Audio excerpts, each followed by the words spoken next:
get her act straight or she won't be mayor very long, because we'll take it over with the federal government, run it like it's supposed to be run.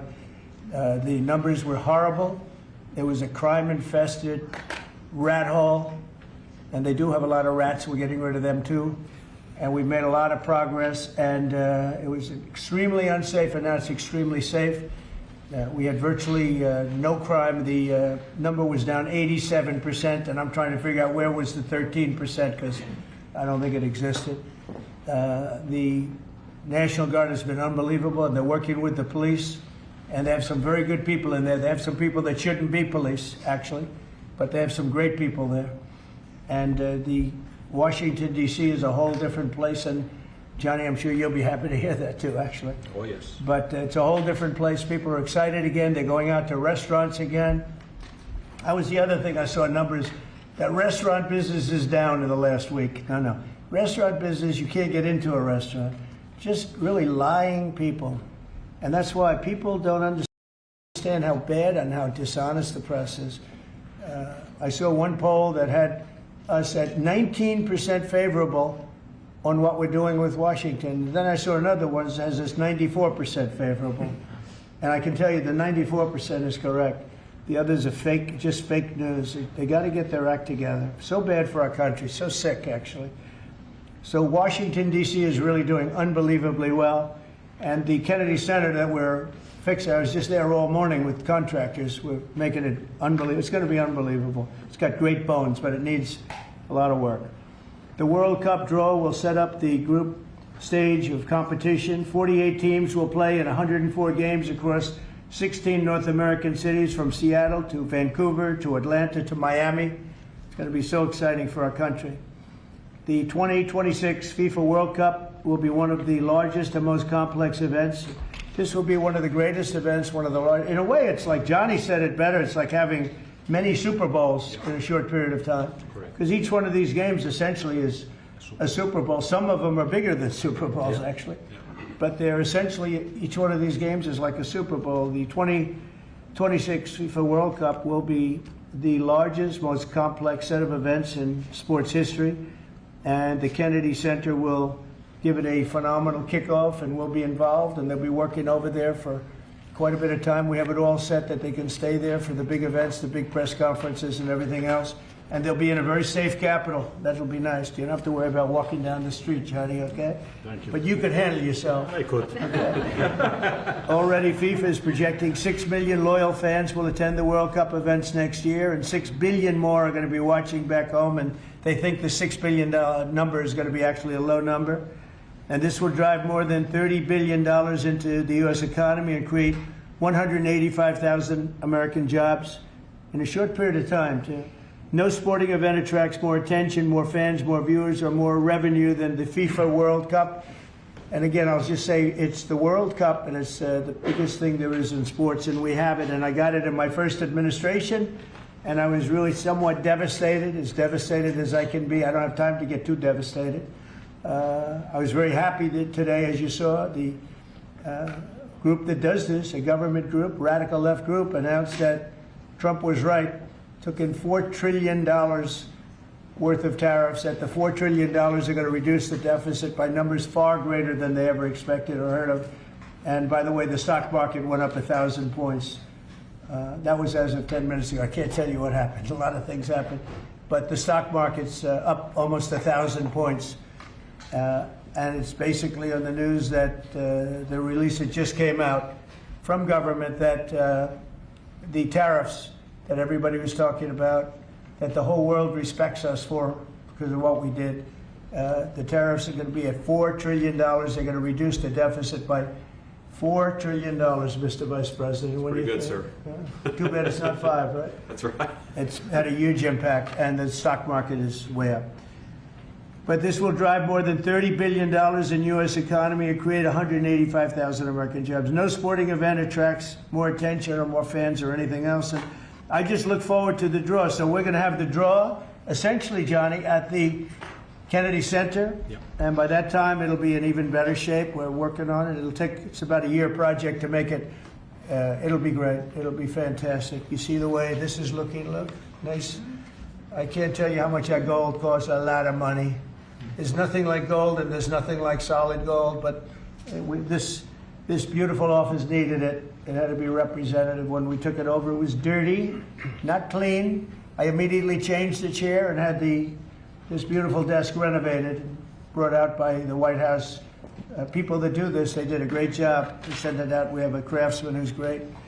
But this was not appropriate for the Oval Office, what I took over. And now, you look at all those paintings you're allowed to turn back. All of these are great presidents, and they were all in the vaults. They were in vaults for some cases much more than 100 years. And now they're proudly hanging on the Oval Office walls, and I can't imagine anybody changing it. But they were buried in vaults for over 100 years, many of them. So it's very exciting. People come in, they really love it. They love what we're doing here. They love what we're doing in D.C., and they love what we're doing, most importantly, in the country and the world. I'd like to ask Gianni to say a few words. He's the head of the whole thing. He's been there for a long time, probably the most respected man in sports. He's amazing, actually. Works very hard, and he's got the biggest event in the world coming right here to the United States. And we did a little for Canada, we did a little for Mexico. We thought, see, I'm a good citizen. I said, let them have a little piece. So we gave a little to Canada, see how nice I am? And we gave a little bit to Mexico. And Gianni, please say a few words. Thank you, President. Great honor for me to be here with you today, President, Vice President, Excellencies. Fantastic to announce what you said, which is the final draw of the FIFA World Cup on the 5th of December here in the capital, in the Kennedy Center in Washington, D.C. at 12 noon sharp. It will be broadcast live all over the world. 1 billion viewers will watch it, and it will determine, of course, the match schedule, which 48 participating teams will play. You said it, 104 matches in 1 month, 104 Super Bowls. This is not just the biggest, the greatest event, not just a sports event, it's a social event as well, with a lot of emotion. We are uniting the world, Mr. President, uniting the world here in America, and we are very proud of that. And those teams, those national teams who will come here to participate in this draw with their coaches, with their presidents, they will all be proud to be part of writing this history. And that's why we brought as well this, which is the winner's trophy. It is the trophy that the winner of the FIFA World Cup wins. Only the FIFA president, presidents of countries, and then those who win can touch it, because it's for winners only.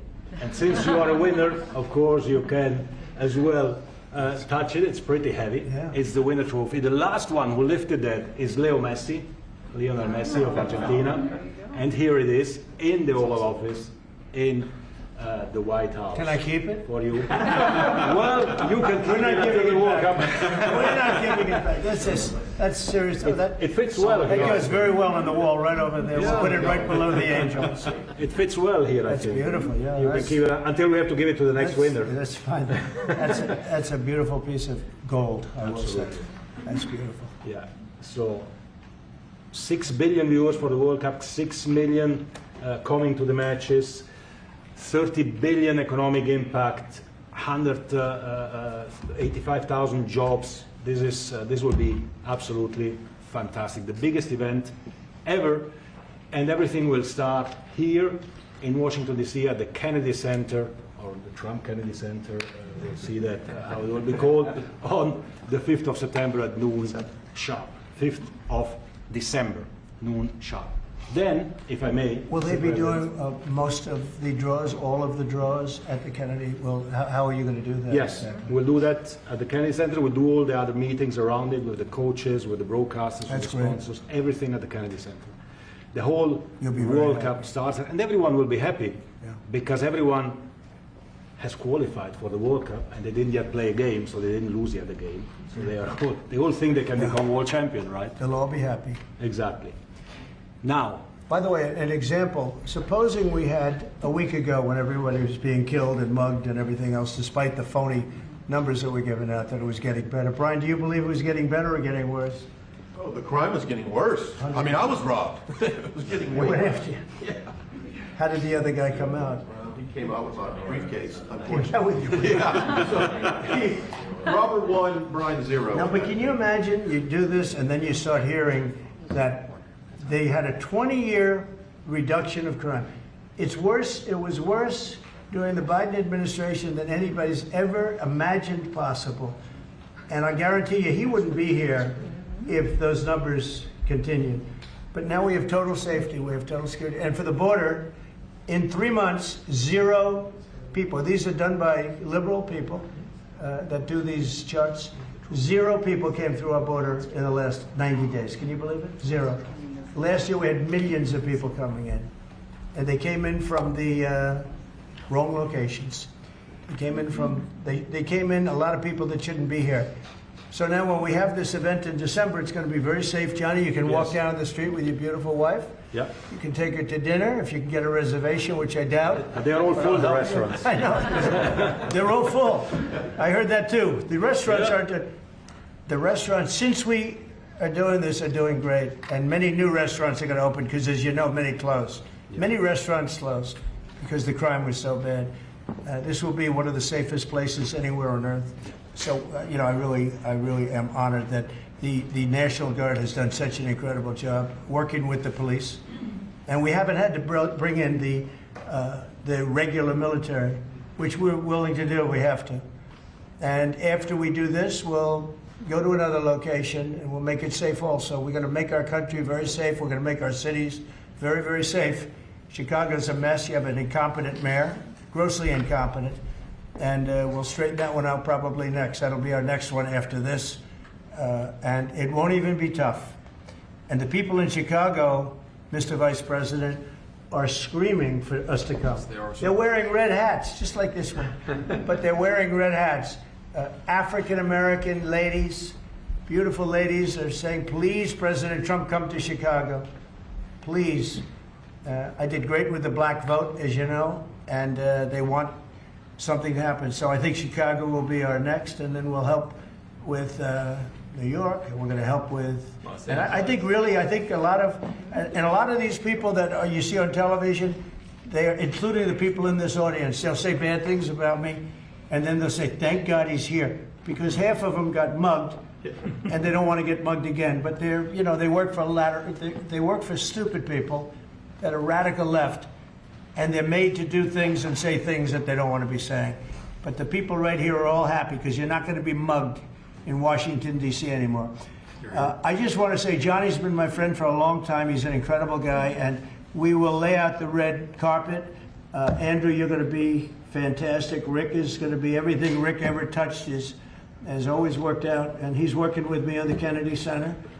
And his very good friend was an actor on Broadway for 5 years, right? And I assume he's helping us a little bit, right? Yes. And Andrew, you're all excited about it? Absolutely. Would you like to say something? This is a great opportunity, Mr. President, to show off the first 250 years of the United States of America, the greatness, and then the hope and promise of the next 250 years. When you think this World Cup is going to be over our 250th birthday, Mr. President, your leadership, obviously, with FIFA leading the way, this is the largest sporting event in the history of the world under the Trump administration. So very excited. I just want to say one thing. Andrew Giuliani, so his father is Rudy, the greatest mayor in the history of New York, I think by far.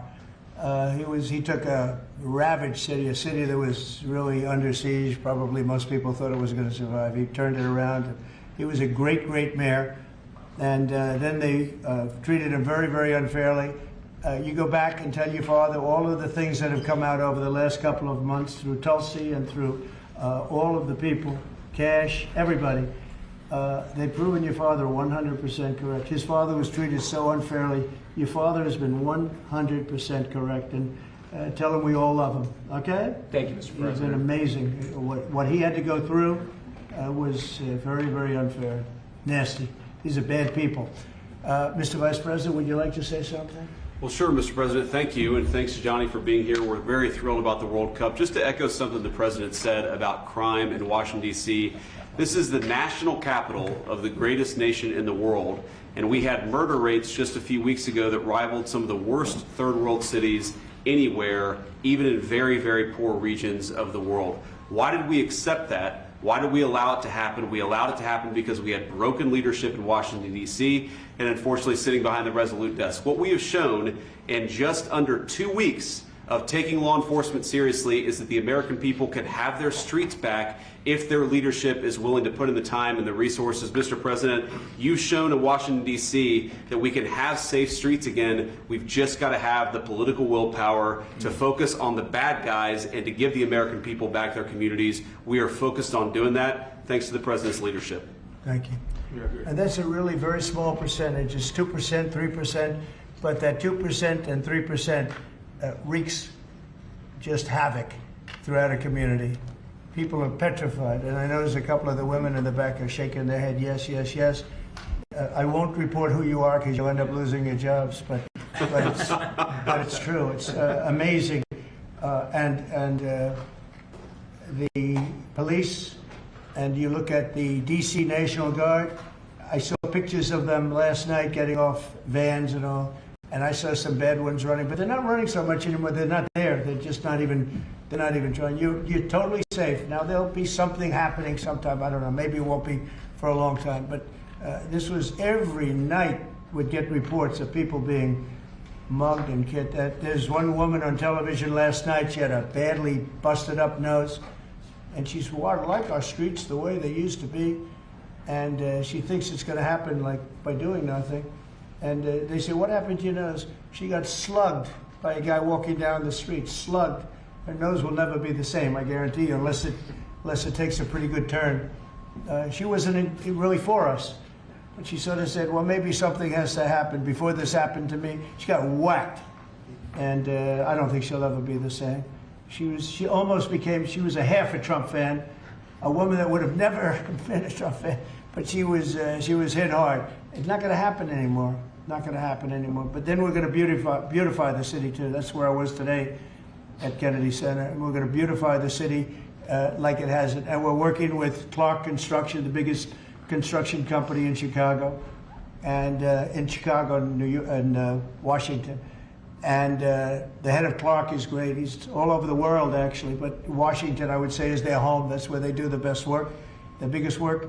And they're doing they've been doing a fantastic job. So you're going to have a fantastic, clean, beautiful place. It's going to be better than it ever was before, literally better than it ever was before. We'll get it done very quickly. And I want to thank Clark because they're doing a lot of work in a lot of different locations, but they've been fantastic for getting us the right contractors and the people that can really do the job right. And Johnny, did you want to say something? Yes, I have one more thing, because as you rightly say, you know, with security and beautifying cities and the whole country, we want people to come and enjoy and have fun. And that's why this is not just the most iconic trophy in the world of sport, but we start on the 10th of September the sale of tickets for the FIFA World Cup, and we have the first ticket here for the final. Good. Wow. For you. Oh, good. That's cool. Wow.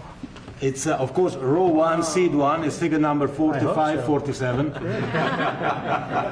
and it's for the final in New York, New Jersey. And so you have your ticket already for the final.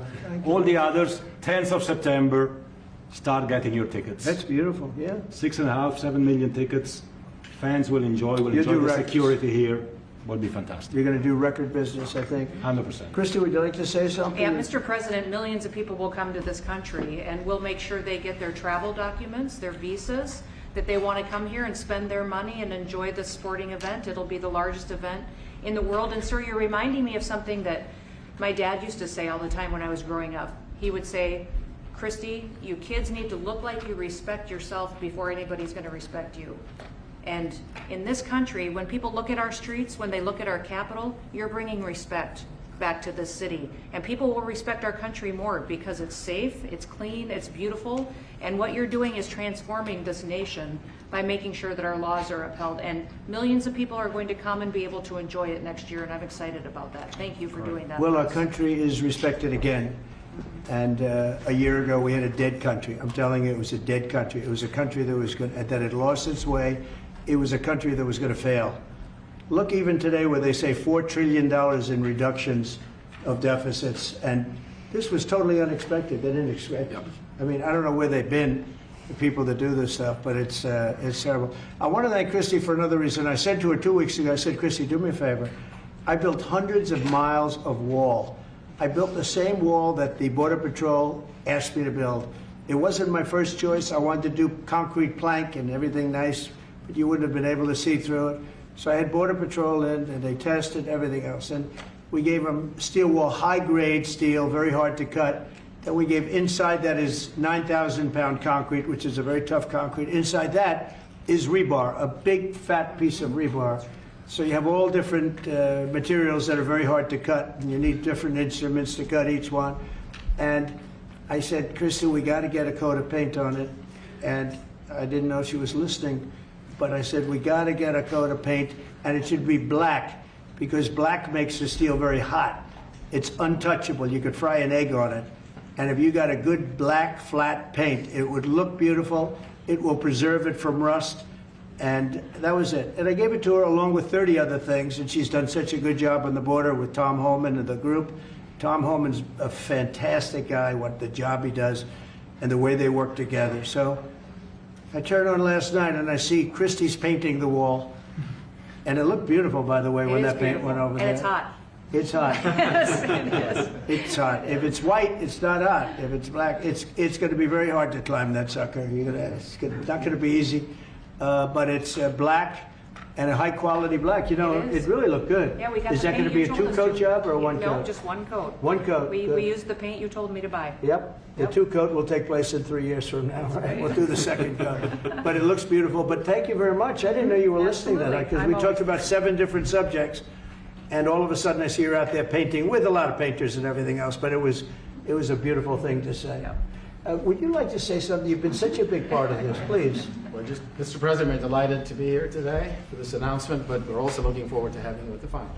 Oh, yes. On July Oh, yes. 19th No, we'll be in New there. York, New Jersey. We're going to be there. A lot of people are going Thank to be you. there. A lot of people. I'd like to thank you all. Do you have any questions on FIFA, first of all? It's going to be a big event at the Kennedy Center. Do you intend to take part in it? Will you have a part to play on December 5th? I might play. I mean, I see the money that these soccer players, you know, we call it soccer, but I see the money that these soccer players are making. I may try and play. I'm a very good athlete. My son is a very good athlete, and he's a good soccer player. He's on the tall side for soccer. He's 6'9". That's pretty tall, but That's pretty it's cool. on the tall side. He's good. It's on the tall side, but he's good. But no, I may put on shorts. I look extremely good in shorts and join the play.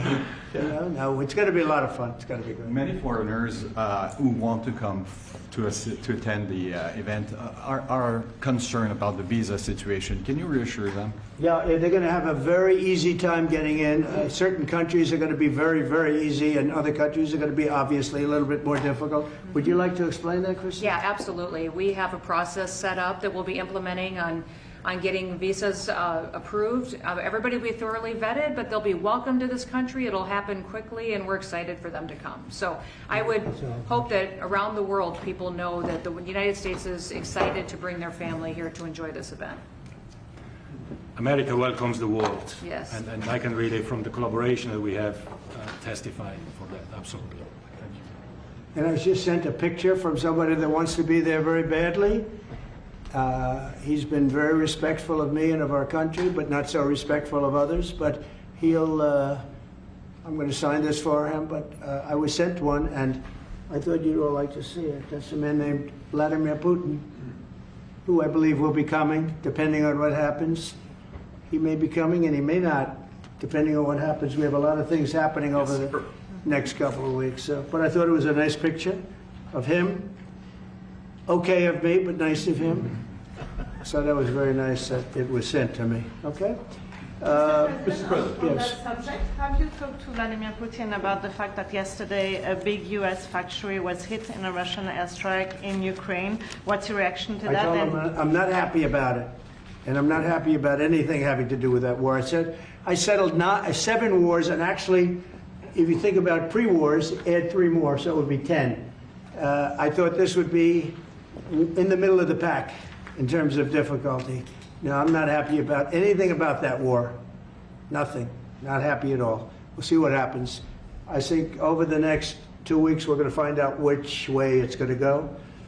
And I better be very happy. Mr. President, I had a very good call with Prime Minister Carney of Canada yesterday morning. Yes. Actually, Canada is taking away some retaliatory tariffs. He's So- removing his tariffs, yeah. Exactly. He's removing his retaliatory tariffs, which I thought was nice.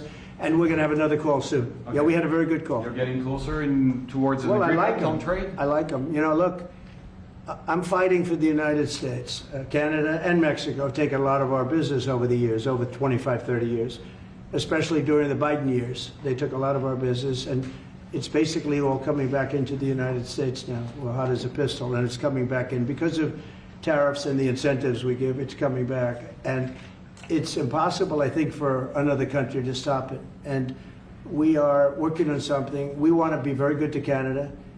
I like Carney a lot. I think he's a good person. And we had a very good talk yesterday, so I think it'll be good. Mr. President, I have a question about the search of Ambassador Bolton's home. The Vice President recently just did an interview saying that it's about classified documents, but that there's also broad concern about him. What are the concerns? Well, that I you haven't have? spoken to Pam in the group yet, but I will be. I saw that just like everybody else. I try and stay out of that stuff. I'm allowed to be, and I'm chief law enforcement officer, believe it or not. You know, I don't like to go around saying that, but I am. That's the position. But I purposely don't want to really get involved in it. I'm not a fan of John Bolton. I thought he was a sleazebag, actually. And he suffers major Trump derangement syndrome, but so do a lot of people, and they're not being affected by anything we do. I don't know anything about it. I just saw that. I'll find out about it. But if you believe the news, which I do, I guess his house was raided today. But my house was raided also, called Mar-a-Lago. They went through everything they could, including my young son's room and my wife's area. They went through her drawers, as the expression goes. They went through everything you can imagine. And when she came back, she said, she's very neat, you know, she's meticulous. And she looked and she said, whoa, this wasn't the way that she had it. So, you know, so I know the feeling. It's not a good feeling. Thank you. Mr. President, how long will you give Putin? A couple of weeks. We're going to figure it out. We'll find it. Do you think you'll have to intervene at some point? Look, it takes two to tango. You understand that. I wanted to have a meeting with those two. I could have been at the meeting, but and a lot of people think that nothing's going to come out of that meeting. You have to be there. Maybe that's true. Maybe it's not. But we're going to see. In the meantime, people continue to die. But I've solved 7 of them where they were in wars for 31, 35, and 37 years. We had 3 of them that were for more than 30 years, Johnny, and I got them solved. And we solved one that could have been a nuclear war with India and Pakistan. That was getting ready to be a nuclear war. I solved them all. And this one, I thought we would have had it done by now, but it's more different. There's a lot of anger, a lot of hatred. There's a tremendous amount of hatred there. So. But we'll see what happens. I think in 2 weeks we'll know which way I'm going. Because I'm going to go one way or the other. And they'll learn which way I'm going. Mr. President, if I got 2 questions for you, one on FIFA, the other one on DC. Can you talk about the economic impact that FIFA will have in these cities, and what's your message to the mayors to get their cities prepared, not only the beautification process, but also the safety aspect? Well, Los Angeles is an example. You know, it's poorly run. We have a mayor there that can't even get permits to the people that lost their houses. Lee Zeldin got every permit. The hardest permit is the federal permit. Within 20 days, every single permit was there for the people to build their houses. But people are writing us and they're saying they won't give us. The mayor is incompetent. The governor is incompetent. You know, Gavin. I know Gavin very well. He's an incompetent guy with a good line of bullshit, and he doesn't get the job done. And frankly, those people want to build their houses. It's terrible. They could have been built. Some of them could have been built already. But think of it, the federal government that has the most complex part, and it's the most complex environmental thing to do. We got it, everybody had it within 30 days. And they're not even close to getting their permits. And now they're talking about taking some of those sites and building low-income housing on them. These are high-end neighborhoods. And I'm all for low-income housing. I built a lot of low-income housing. I know all about 236. I know every program that there is in the government. I used every one of them. I know more about low-income housing than probably almost anybody. And it's great, it's fine, it's wonderful. But you don't build it in Pacific Palisades, you don't build it there, and you don't build it in the other areas that burned down. So they're talking about putting up low-income housing. And you talk about riots, they're gonna have riots if that happens, because you're taking the people's property away. They want to build their houses, and they're unable to get permits from the mayor and from the governor. And that's a terrible thing. But, and let me tell you, if I didn't send in the troops in Los Angeles, Johnny wouldn't be in Los Angeles. You wouldn't be having your World Cup there.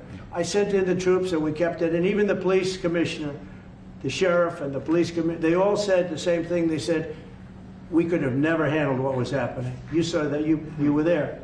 He said, we could have never handled what was happening. And then you hear Gavin Newsom, after it's all quelled, you hear Newsom get up and said, we could have done this for ourselves. No, they couldn't have. And if they could have, I wouldn't have taken the chance either. Okay, my second question is on crime prevention. Would you be open to expanding the national concealed carry to apply to D.C. like it does in other states like Texas? Yeah. Well, they have it in some states, and they feel strongly about it. As you know, I'm in favor of it. People have to protect themselves. I'm a Second Amendment person, very simply. People have to be able to protect themselves. Especially like in Washington, you walk down the street, a guy comes up and slugs you. He's got a pistol in his hand. You can be tough, you can be in great shape, you can be a powerful person, or you can be a guy that weighs 100 pounds with a gun in your hand. Right. And I'll bet on the guy with the gun 100% of the time, right? And so you need protection. So I'm a Second Amendment person all the way. Yeah, please. President Trump, you said this morning that you're working with Congress to get $2 billion to help clean up DC. Have you had any conversations with Mike Johnson and John Thune about where they're going to get that money from? Which money? You said this morning that you're going to get $2 billion from Congress to help clean up DC. Yeah, I've spoken to Mike Johnson. I've spoken to John Thune, the Senate, the House, and I think it's going to be very easy to get. It's going to be not a lot of money. I wouldn't even know where to spend the number that you mentioned, but it's going to be money to beautify the city. Yeah, they're ready. Everybody wants to save DC. In one way, it's the easiest. The violence was more than any other city in the country, actually, by far. It may have been more than any other city in the world, if you could think. We looked at some of the worst cities in the world, it was worse. And that's why it angers me to see the mayor saying about how they have it on the slide. Not on the slide, it was worse than ever. Yeah, we have no problem getting that money. That money will come out of Congress. I think it'll be even bipartisan. And is the plan I mean, I would imagine Democrats would vote for that one. Is the plan to get it before the September 30 spending deadline on the Hill? Well, I don't know if there is a deadline, because if I declare a national emergency, which this was, that ends the deadline. So, I mean, I keep seeing about a 30-day deadline, of which we have 22 days left or something. But if I think we're in great shape here, that's one thing. But if I don't, I'm going to just say it's a national emergency. And if I have a national emergency, I can keep the troops there as long as I want. If people are not going to want to have the troops, and 30 days, it's one thing to get them out. It's another thing to keep them out for a long period of time. You've got to train people. You can't do this. You can't bop people over the head. And a lot of those people are in courts right now, going to court. They're going to go to jail for a long time. So that's going to take more than 30 days. But if I have to, I'll declare a national emergency, which I don't think I'll have to do. Yeah. Mr. President, can I ask you about Russia? You said in 2 weeks you'll know whether you go Yeah, one I think I'll or the know. I other. think I'll know the attitude of Russia and, frankly, of Ukraine. It takes two. What are the 2 ways you can go at the end of 2 weeks then? Well, then I'm going to make a decision as to what we do, and it's going to be a very important decision. And that's whether or not it's massive sanctions or massive tariffs or both, or do we do nothing and say it's your fight? Look, I would have never been in this war if I were president. You wouldn't have had this war. It was never going to happen. This was caused by stupid people that fought. And people say, well, how do we know? Because for 4 years, it was never even a subject. And Vladimir knew, and you see his picture right here. It was nice that he sent, but Vladimir knew very strongly we wouldn't have stood for it. It wouldn't have happened. 100% wouldn't have happened, but it did happen. And now they're losing from 5 to 7 young kids. Think of it, you're a parent and your son is leaving. He's Russian or he's Ukrainian. And he's leaving and they're waving goodbye. Nice, beautiful kid, nice crew cut, all set. He wants to be a soldier. And he goes there, first week he has his head blown off. And he's no different than you people, me. And it doesn't matter where. I mean, I solved a problem in the Congo that was vicious. Rwanda and the Congo, the Republic of the Congo. And they were fighting for 31 years, and it was machetes. People were getting their heads chopped off. That was going on for 31 years. I got it solved. You saw it. They came to the White House. We signed an agreement. It was amazing. People can't believe we got it done. I love to stop killing. I really do. People thought it would be just the opposite. Hillary Clinton said, "Oh, he'll get us into a war." No, I'm getting everybody else out of wars. Are you saying there's a real possibility then that you do nothing if Putin doesn't come to the table for a ceasefire or try to end the war? I'll see whose fault it is. If there are reasons why, I'll understand that. I know exactly what I'm doing. We're going to see whether or not they have a meeting. That'll be interesting to see. And if they don't, why didn't they have a meeting? Because I told them to have a meeting. But I'll know in 2 weeks what I'm going to do. I have pretty good ideas. Your Justice Department is also sending some of the Epstein files over to the House Oversight Committee today. Are you in support of them releasing all of them? I'm in support of keeping it open. If they wanted to release, people shouldn't be hurt, but I'm in support of keeping it totally open. I couldn't care less. You got a lot of people that it could be mentioned in those files that don't deserve to be. People, because he knew everybody in Palm Beach. I don't know anything about that, but I have said to Pam and everybody else, give them everything you can give them, because it's a Democrat hoax. It's just a hoax. The whole Epstein thing is a Democrat hoax. So we had the greatest 6 months, 7 months in the history of the presidency, and the Democrats don't know what to do, so they keep bringing up that stuff. But it affected them. Bill Clinton was on his plane and went to the island supposedly 28 times. I don't want to bring that up, frankly. You have Larry, whatever his name is, Summers, the head of Harvard, who was Jeffrey Epstein's best friend. Nobody ever talks about that. I mean, but I don't want to hurt Larry Summers, but he was best friends with Jeffrey Epstein. No, this is a Democratic hoax to try and get the significance of what we've done over the past 7 months. Nobody's ever seen anything like it. They say it's #1 in history. What we've done, including stopping 7 wars. I mean, just include that. And now you look at the stock market today. It's way up to start off with from where I took it. And this market was going to crash. If Joe Biden or Kamala were president, this market we would have had a crash like in 1929. You're not going to have that. It's only a question of how high is it going to go. You know, I had the strongest economy in the history of our country. And despite COVID, we had the strongest economy in the history of our country. And we're going to blow it away this time. I was always good at making a lot of money. And whether it was for myself or whether it was, I like doing it this way better. I mean, I like making it for the country. Our country's been ripped off by friend and foe, nations all over the world ripped off. And the friends have been much worse than the foes for the most part. And they're not ripping us off. We just signed a deal with the European Union. They're paying us essentially $950 billion, like a signing fee. They're going to buy $750 billion worth of energy. They weren't buying much of our energy there. And they're very smart in doing it. And as you know, Ursula was here a couple of days ago having to do with the people, the leaders that we had a great, people said they've never seen anything like it. Well, we had the leaders of Europe right here in the Oval Office. And she's so happy that she has an agreement. But people aren't ripping us anymore. We're run by, this country is run by smart people now. Mr. President, in Israel... Two questions. One is about Intel. There have been reports that you're considering taking a stake in Intel. Can you tell us about the 10%? About the 10%. Yeah, I met a man. He was a very nice man, and I called for his removal because I saw something by a man named Tom Cotton, a senator from Arkansas. He's a great guy, friend of mine, supporter of mine, big supporter. I'm a supporter of his too.